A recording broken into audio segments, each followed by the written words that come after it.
Hello दोस्तों, मेरा नाम राज है और मैं आपका बहुत बहुत स्वागत करता हूं आप सभी के YouTube चैनल कहीं अनकहीं में, जिसमें हम हमारी ब्रह्मांड के अनोखे, मज़ेदार और रहस्यमय तथ्यों को उजागर करते हैं। तो चलिए देर ना करते हुए आज हम सभी चलते हैं जुपिटर की ओर और जानते हैं इसके रहस्यमय तथ्यों के बारे में।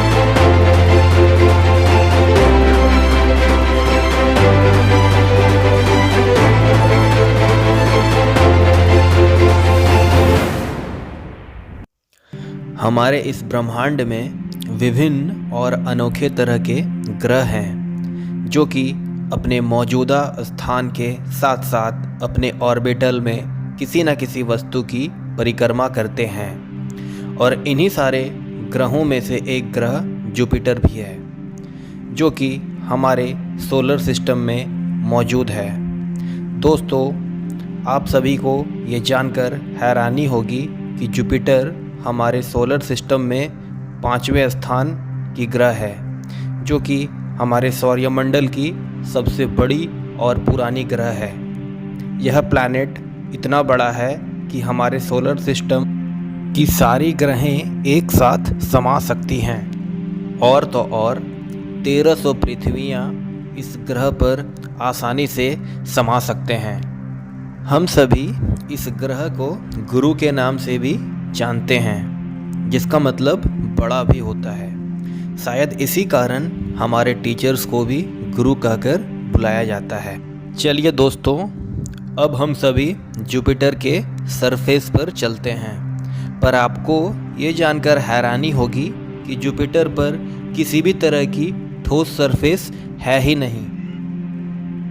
इसके अलावा और भी 3 ग्रह हैं जो कि पूरी तरह से गैस से बने हुए हैं और इनमें भी किसी प्रकार की ठोस सतह नहीं पाई जाती है। इन ग्रहों का नाम है सैटर्न, यूरेनस, नेपच्यून। इस ग्रह को वैज्ञानिक गैलीलियो ने सन 1610 में दूरबीन की मदद से देखा था।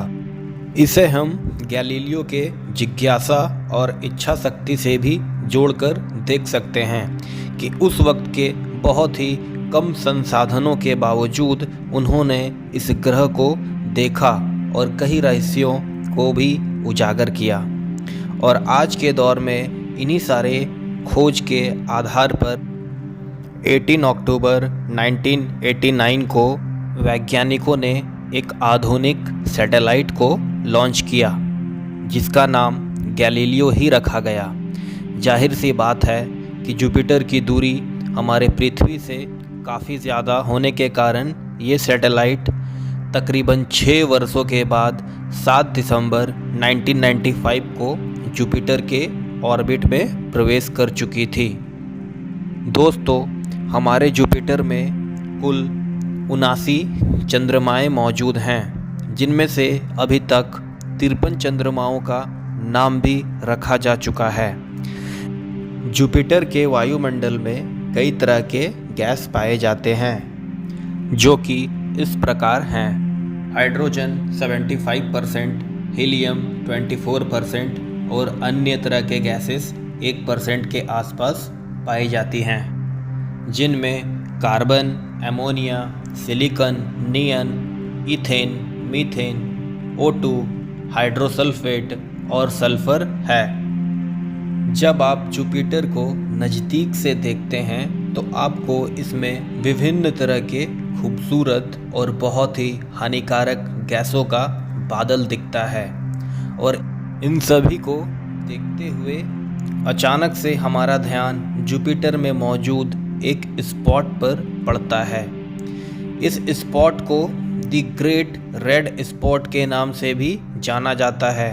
ये रेड स्पॉट और कुछ नहीं बल्कि जुपिटर में मौजूद एक बड़ा सा बवंडर है।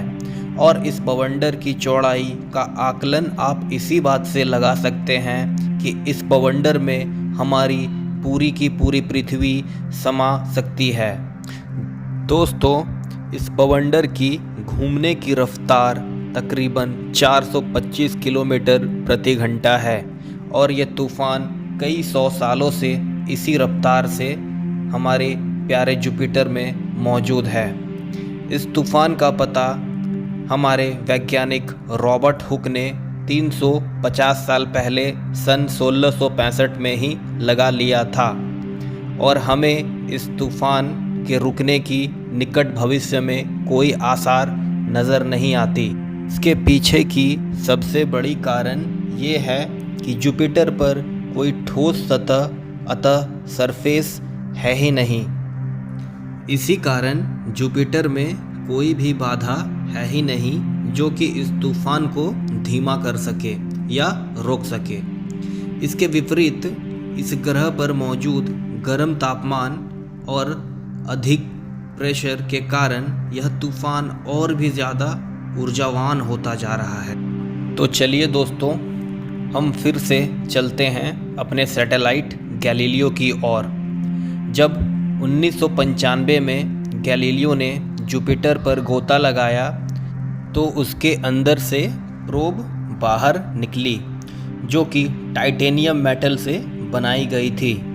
जुपिटर पर गोता लगाते वक्त इसकी रफ्तार 17,600 किलोमीटर प्रति घंटा की थी, पर जैसे ही प्रोब जुपिटर के करीब गई इसने अपना पैराशूट खोल लिया और अपनी रफ्तार काफ़ी कम कर ली। अब प्रोब एक अनुमानित रफ्तार पर गोता लगा रही थी और सारे आंकड़े और जानकारियां बाहर ऑर्बिटल में मौजूद हमारे सैटेलाइट को मुहैया करवा रही थी। जब प्रोब ने जानकारी भेजना शुरू किया तो हमारे होश उड़ गए। प्रोब ने यह पता लगाया कि वहाँ का वायुमंडल पृथ्वी से बिल्कुल विपरीत है।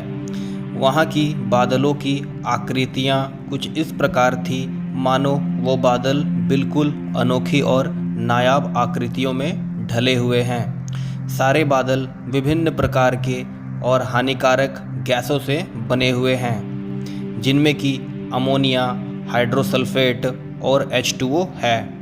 हमें यह जानकर भी बहुत ही हैरानी हुई कि इस ग्रह में पानी भी मौजूद है, लेकिन यह पानी कभी लिक्विड स्टेट में आ ही नहीं पाती, जिसका कारण इस ग्रह पर तापमान और दबाव इतना अधिक है कि पानी हमेशा ही कंडेंस फॉर्म में ही रहती है। तो जैसे जैसे प्रोब गहराई की ओर जा रही थी वहाँ की तापमान और प्रेशर भी तेज़ी से बढ़ती जा रही थी। जाहिर है कि जैसे जैसे प्रोब नीचे की ओर जाएगा उसकी जीवित रहने की चांसेस और भी घटती जाएंगी।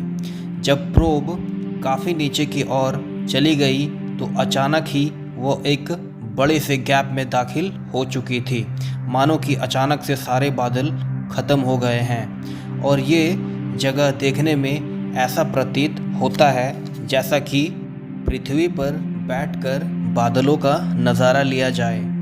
इस जगह की खास बात यह थी कि यहाँ पर पानी बरसती है, लेकिन यह पानी तुरंत बरसकर भाप के रूप में बदल जाती है क्योंकि यहाँ का तापमान भी काफ़ी ज़्यादा होता है।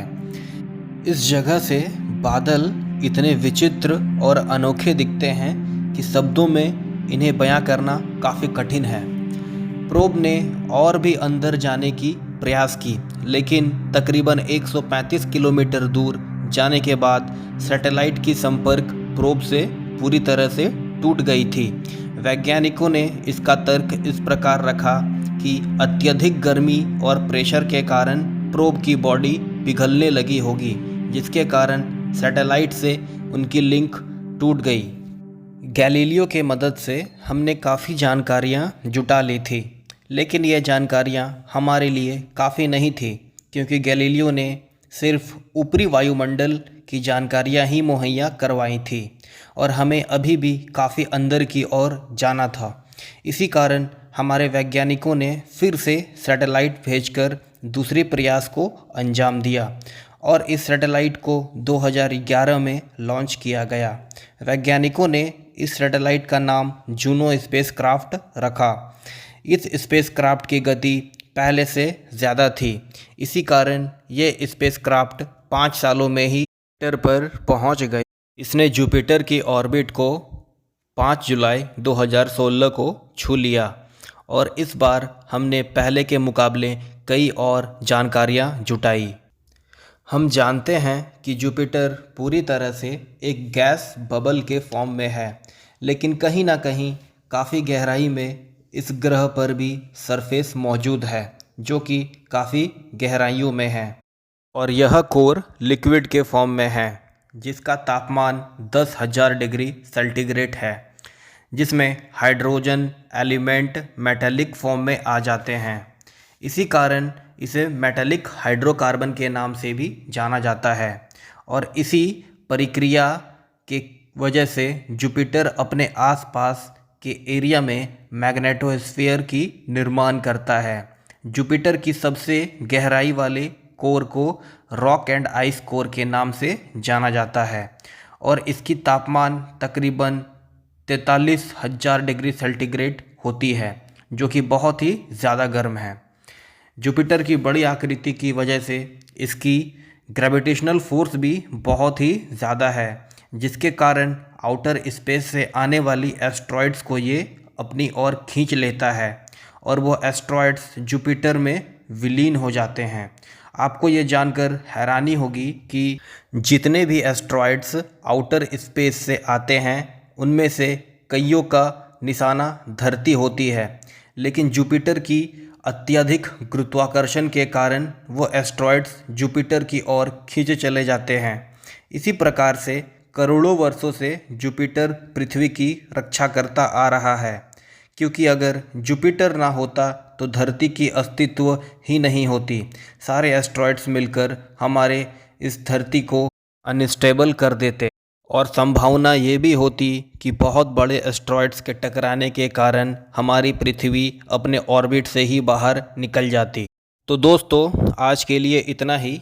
बहुत ही जल्द लौटेंगे ऐसे ही किसी और इंटरेस्टिंग टॉपिक के साथ। हमारे साथ जुड़े रहने के लिए वीडियो को लाइक करें, चैनल को सब्सक्राइब करें, साथ ही साथ बेल आइकन को भी प्रेस कर लें।